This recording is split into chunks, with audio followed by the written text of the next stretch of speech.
ಹಬ್ಬಗ ಹಾಲು ಹೊಯ್ಯಲಿ ಕೊಬ್ಬರಿ ತಂಬಿಟ್ಟು ಒರಳಿಟ್ಟು ಮುಡಿಪಿಟ್ಟು ನಾಗಪ್ಪಗ ಹಾಲು ಹೊಯ್ಯಲಿ ಅಣ್ಣನ ಪಾಲು ತಮ್ಮನ ಪಾಲು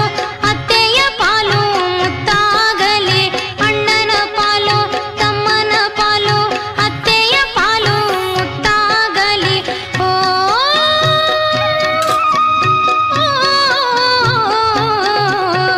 ಪಂಚಮಿ ಹಬ್ಬ ತೀರಿತೆ ಗೆಳತಿ ಯಾರಿಗೆ ಹೇಳಲಿ ಪಂಚಮಿ ಹಬ್ಬ ತೀರಿತೆ ಗೆಳತಿ